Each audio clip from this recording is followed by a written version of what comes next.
Hey everyone, David C. Anderson here, coming at you from the Knife Center. It is our favorite time of the week because there's new knives here. We're going to take a look at them. Let's check them out.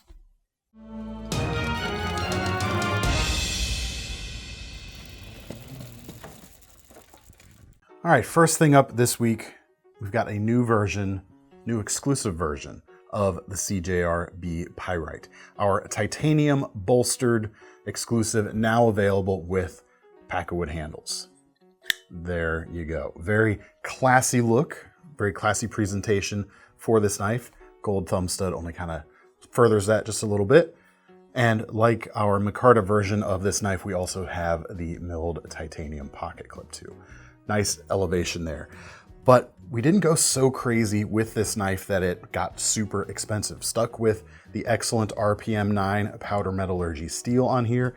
And as such, this is coming in about $73. So definitely an upcharge over the $50 base versions, but you are getting that titanium, you are getting that cooler handle material as well, but it's still well within reach. Blade itself, perfect little drop point for everyday carry, about 3.1 inches long, plenty of handle length, about a 3.5 finger grip for my hand size, which is slightly larger than average. So take that into account when you think about that. Button lock action. Very, very smooth, works great in that wrist flick, as you can see. Pops open with the thumb studs quite easily. Stone-washed finish on this version as opposed to the satin of the previous. A little bit more of a working finish to pair with the kind of old school rough and tumble look that still has that hint of class to it. Very, very nice. In stock now, not sure for how long. They did start going pretty quickly on the day we launched them earlier this week. We'll see how it goes. We'll see what the next iteration brings too. Next up, we have the Suprlativ The Hella is the name of this pocket fixed blade. We've actually got two KnifeCenter exclusive versions available right now. $184 for these. We've got M390 steel, black coated with the lava flow fat carbon, and a satin blade finish with the black camo fat carbon, which has a really, really nice subtle look to it, in fact. Pretty cool little design. Suprlativ as a brand, and this design in particular is a collaboration between Javi Garcia, Jared Oser, and Enrique Peña. Very, very cool set of designers right there. Blade length, just over 2 inches. We've got M390 steel, excellent little sheep's foot profile to it. Handle length, it's a 3-finger grip. Can't quite get my my pinky on there, but it feels pretty solid actually. It doesn't feel hand-filling, but it does feel controlled. That's partly due to the height of the handles themselves, and also this 2-part inlay essentially. You've got the gap between them, and it actually creates a little extra point of friction, or of traction I should say, to make sure your grip is as locked in as it can be on a small knife like this. You're not going to be tackling necessarily mountains of cardboard or that sort of thing, but as a little box cutter, it's going to be doing a great, great job. Edge is nice and sharp. Edges of everything else are chamfered over to keep them comfortable. These are made by Riot, so the quality is way up there. And they come with some extra hardware and this leather pocket sheath right here. Almost dropped it there. And despite the fact that it is not a symmetrical design for the pocket sheath, it does actually work either way you stick the blade in. So left hand or right hand pocket carry is no problem for these guys right here. I've actually got an Enrique Peña Custom that for some reason I put at the end of the video, but since he's one of the designers on the Suprlativ, I'm going to go out of order and make Thomas's have a good time over there. He loves when I do this sort of thing. Gee, thanks. We got a big batch of customs from Enrique in right now. All of them just as good looking as the next one, except for this one, which I think is a touch better looking even still. I just love the classic materials we're seeing on this one. This is a custom Caballero 2 3/4 inch blade, CPM 154. Pricey knife. This is a custom, about $1,100 actually right now. Very nice hand rubbed finish on the blade, titanium integral bolsters, and I love this vintage linen micarta handle material here. Almost has the like a bone look to it. Little flecks in there, little imperfections, only kind of further that kind of assertion or that association, if you will. The pocket clip is milled Damascus. Nice little pop, nice little accent for the rest of the knife. We do have a bolster style frame lock there, and this is a front flipper, which I know, it's scary for me too, but it front flips pretty easily, this particular iteration. It also works really well wrapping your index finger around and using it as sort of a impromptu conventional flipper, or whatever you want to call it. Works great, finished beautifully. Check out all our Peña Customs right now. All right, launching today, actually, we have a new GiantMouse. This is the ACE Tribeca. Two versions of it. They each come in about 215 bucks right now. These are Italian made in Maniago, Italy. We have the denim micarta right here. Very, very cool denim material. I love wherever they are sourcing this from, it looks great. There's also a black G10 model. Those are paired with a just under 3-inch Magna Cut blade. Very, very cool indeed. Definitely the hot steel of the moment for its combination of high edge retention, high toughness, and almost rust-proof stain resistance as well.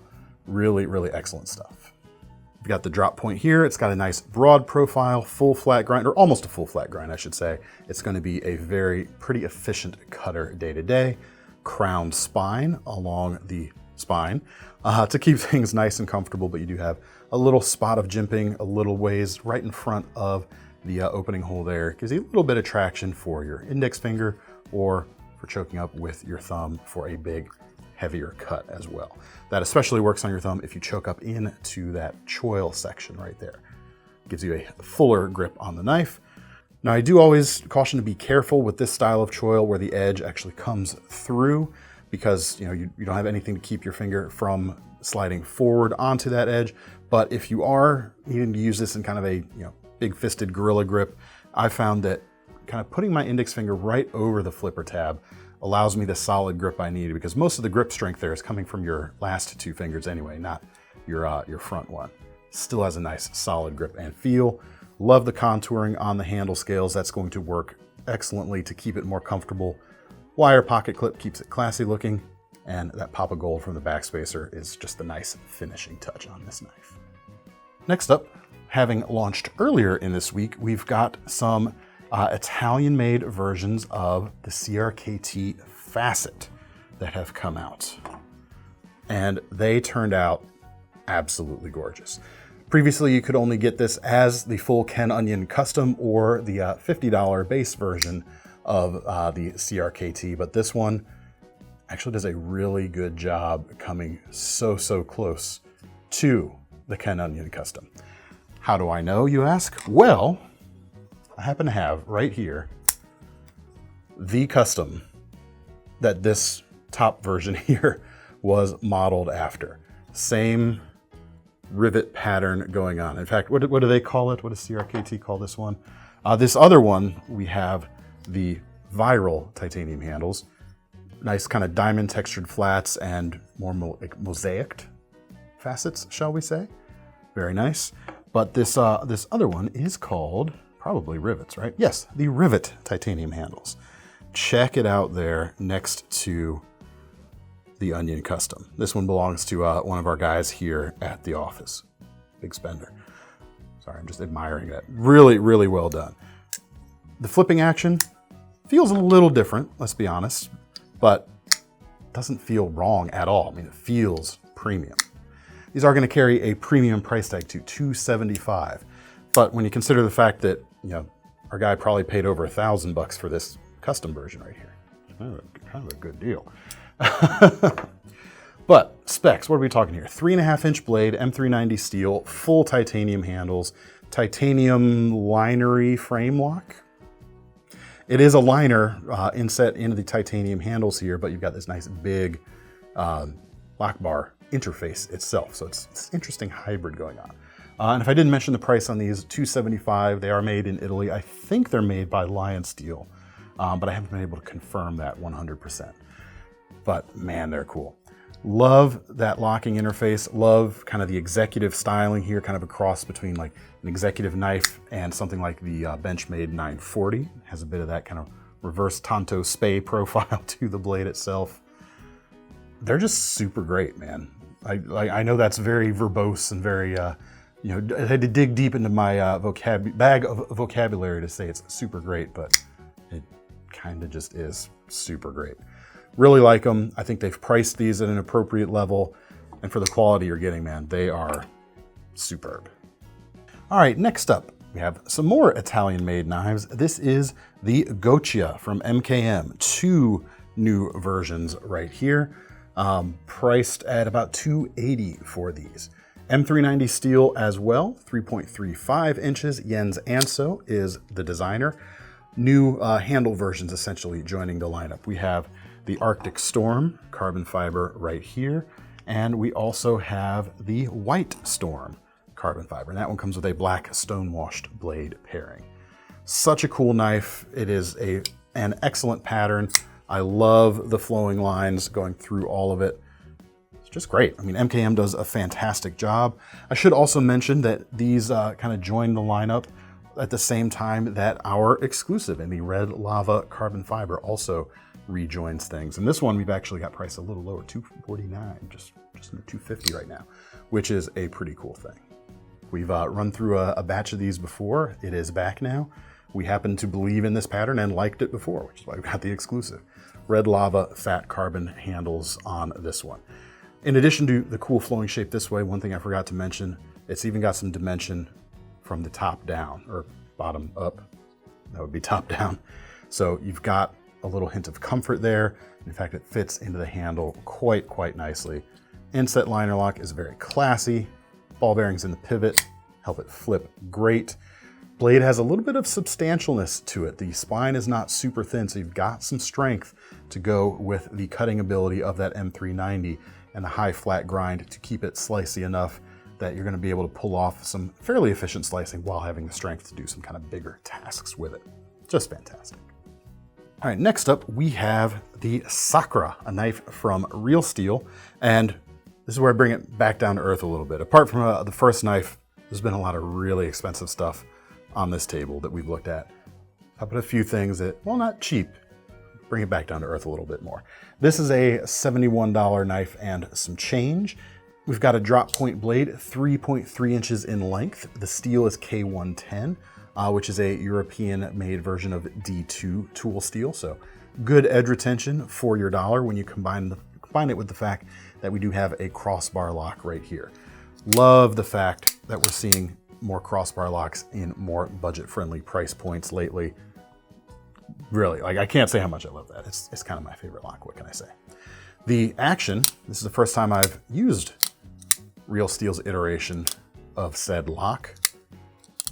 It's perfect. Yeah, exactly what you want. It's got the free floatiness that you want when the lock bar is held back. It's held in to the closed position well enough, and stability when open is actually really impressive. Pretty much any crossbar lock, there's almost always a hint of wiggle. This one's one of the better ones out there, quite honestly. It's very, very little. There's tiny bits side to side, but I'm talking barely perceptible. Handles are also really cool here. Green micarta, but what's underneath is the interesting thing. Check it out. A folded piece of steel, so no back spacers to wear out. Not an integral milled design, but an integral design by virtue of that fold. Very, very cool. Be pretty easy to, I would say, change handle scales on this if you wanted to make something custom. They aren't available aftermarket that I know of, but the platform for it should work pretty well. Love it. I love the curvature of that bend is perfect too. It doesn't cause any sharp points. It's just very, very nice, and it works well with the kind of letterboxed design of the scales overall.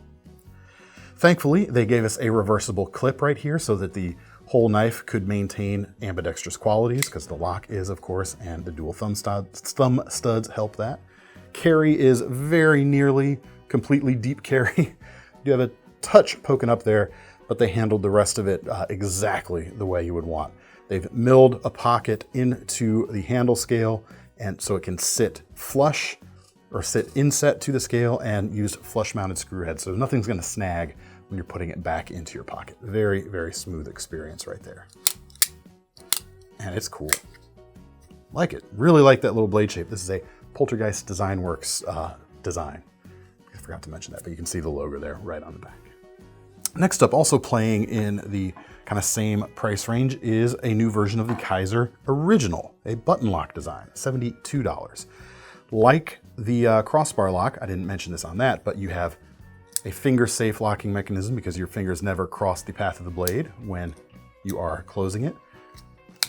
Not quite as ambidextrous, but it's also 100% easy to use with your left hand. It's just not a symmetrical experience. Unfortunately, no reversible clip on this particular one, but the right hand side carry is executed well with that inset pocket and the flush mounted screw heads. Very, very nice. Handles, red rich light. Very cool. It's kind of a paper micarta-like texture. Has a matte quality to it that just feels very smooth, very ready to work as well. Pairing that with a 154 cm blade just under that 3-inch mark with a almost full flat grind. Great little shape for everyday carry for sure. As far as the grip, if you're sticking back here in the index finger groove section, it's kind of a 3 to 3.5 finger grip depending on your hand size, but the way they've treated the area around the pivot and the small bit of ricasso there, it's very easy to kind of choke up. Use that like some folks like to use a finger choil or getting closer to the blade edge, and that enables a pretty substantial gorilla grip there for when you need that. Next up, the most affordable knife we're showing this week, at coming in just over $38, is the Sencut Bocll II. That's a weird name, B-O-C-L-L, followed by Roman numerals II, so it's like Bocll. That's what it kind of looks like on the screen. I don't see your screen, so I don't know. Well, you'll probably put like letters up so they can see it. Yeah, but that's not now. That's later. It's very strange name, but it's a cool little design. Sencut, of course, is the budget subsidiary of Civivi, which is the budget subsidiary of We. So this is like the budgety subsidiary of that conglomerate right there. What you've got is a 3-inch blade, D2 steel, Brad Zinker designed, as you can see from the logo here right on the back. The blade's cool. It's got kind of this elongated penknife style to it, a little bit of a spear point perhaps. Very cool. Thin enough blade stock, full flat grind, just a basic pocket knife blade for doing basic pocket knife things, which a lot of us use pocket knives for basic pocket knife things that are way more overbuilt than basic pocket knife things require. Wouldn't it be cool to just carry what you need, perhaps? To each their own. I tend to carry those knives too, it's fine. But here you go. If you need a pocket knife, this is a pocket knife. And I'm not saying that dismissively at all. I think that is a really good factor of what you've got going on right here. G10 handle scales, OD green, deep carry pocket clip, inset and flush mounted. Very cool, non-reversible, but of course the liner lock here is a right-hand biased lock in any case. We've got ball bearings in the pivot. We've got a flipper tab, flips great, lockup is solid. The blade is going to be nice and efficient, nice and deft for basic pocket knife tasks, and I really think that is a good thing. All right, next up, sadly a more expensive knife. The Spyderco Smallfly Balisong. We have a distributor exclusive right here, so these aren't going to be around forever as far as I am aware. $231 for this. You've got gray G10 handles and a Cru-Wear blade, which is pretty sweet. Love the toughness and edge holding capability of Cru-Wear. It's not stainless though, so keep that in mind. 3.37 inches. Cool thing about the Smallfly is, well, yes, you can do kind of tricky things with it, like typical bally flipping. This is a knife that is a bit more designed as kind of an everyday carry thing in mind, in addition to being able to do the flippy stuff, of course. Part of that comes to the open position right here. It's actually pretty substantial due to the way the stop pin holds the handles slightly gapped apart, and the shape or the contours of the inside of the handles as well gives you a pretty solid hold on it. And the blade itself is very Spyderco-esque. Something you might see, reminds me a lot of the Siren blade actually, in a way, on that particular knife. It's just a great drop point full flat grind blade for your everyday carry pocket knifey things, even though this is a little more than just your basic pocket knife, of course. Flips just fine. You don't. I don't, but it does. It's a little smaller than most, so the feel is a little bit different. It has a wire pocket clip. You can move it to 4 different positions. All of them tip up, but either one of the handles on either side, and the spring-loaded latch here on the side. Squeeze the handle, latch pops open, you're ready to go. And you can flip it open, get your cutting done, and repocket it fairly quickly. You kind of, well, I guess you don't need 2 hands to do it all, but you have to manipulate it around with the one hand if you want to redo the latch before you repocket it. But it's cool. Yeah, it flips great. I don't. Very sorry. But they're very nice. Let's see, do we have the standard version in stock? Yes, we do. No, we don't. Sorry. It is available for pre-order with a S30V blade. That's actually more expensive than the Cru-Wear version, which is in stock right now. So that's pretty cool. So next we're actually gonna skip over the Tor knife that I have on the table. I actually found an issue with the sheath on this particular one, so we're gonna make sure everything's copacetic before I show you the full knife. And we're gonna move on to this knife. This is the Smith & Sons Delta. What we've got here is a knife made in the USA, Louisiana to be specific, by Smith & Sons. Nice, very cool and generous family down there behind the company. 4 3/4 inch blade, CPM 3V steel, about $284. Love the shape to this. It's got kind of a hard working, almost like a fixed blade sod buster vibe in a way. It's more that than it is, you know, Puko, I would say. A lot of straight backed blades like this tend to feel Puko-esque, but the heritage of this is very different than that particular style of knife. Whatever you want to call it, it's got a really awesome hard-working vibe to it. Thickness looks about 5/32 of an inch. Shall we check the spec sheet? 0.17, so it's a little more than, like 5/32 is like 156, I think. Math. And 3/16 is 1.875 or 812. So it's a little in between the two. Got to calibrate the micrometers. It's fine. Love the shape though. Love the D2 steel. Plenty of toughness for a blade almost 5 inches long like this. Love the stone washed finish as well. Not only will it help hide scratches as you use the blade, it also acts as kind of a random patterned, almost mirror polish in a way. Not that it's getting mirror-like qualities, but the tumbling process actually smooths and slightly polishes the surface of the steel, which on 3V, which is not a completely stainless steel, that is going to actually aid in its corrosion resistance, or add a modicum of it anyway. The handles on this one, camo canvas micarta, very cool shape. Fits my hand pretty well. My pinky is sitting on the edge of the beak right there, but it doesn't honestly feel uncomfortable. It just feels good. Check out the swell pattern there from the top. Comes with that paracord fob at the back, and I really dig the sheath right here. There you go. Slides in quite nicely. Got a strap for retention. Very nice logo treatment there on the front. Belt loop on the back. Just overall top-notch product.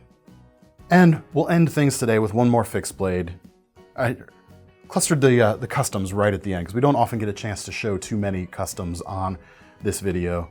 But the Peña I wanted to show, and this Fiddleback I wanted to show. We've got a handful of Fiddleback Forge knives from Andy Roy in stock right now. And you folks know I love a Nessmuck. So when I saw we had this particular Sylvrfalcn with its clip-pointed Nessmuck hybrid blade shape, I know I just had to show it.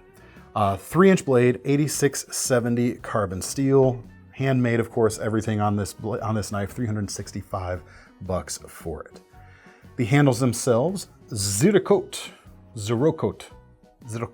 I don't know how to pronounce that word. Neither do I. Whatever it's called, it's cool. And this particular piece, I love this little transition going on there. It's almost like the wood has like vitiligo or something going on. It is a really cool effect. Ties in nicely with the natural micarta bullseye lanyard tube right there as well. Flipping it on its end, you can see we've got a tapered tang, canvas micarta liners, lime green pinstripes, lime green beauty mark on the pin pattern, and natural micarta pins as well. Feels great in the hand for a small EDC or small hunting knife, of course. The grind is great. The edge itself is great. I love the faux hammered finish on the side. It's just a phenomenal little piece. Love the little easing of the point on the transition to the clip point too. Just a nice little thing going on right there. Hard to describe, but we'll get a good picture of it. If you do want to carry it with you in the field or day to day, you will need to supply your sheath or get a sheath made for it, however. But man, isn't that a gorgeous little thing. All right, that's all we have time for right now. Make sure to check out the links in the description to see more of these knives, see the rest of our Fiddleback and Enrique Peña selection available right now. Love it. Let me know what you thought down in the comments, and to get your hands on said knives. Did I say this already? Yeah. Click the links in the description. Sorry for repeating myself, but of course don't forget about our Knife Rewards program either, because if you're gonna spend your money on one of these knives, you might as well earn some free money to spend on a future one. I'm David C. Anderson from the KnifeCenter. That's Thomas behind the camera, and we're signing off. See you next time. Strange how the things you say every time you have the most trouble with. I feel like you've said that before.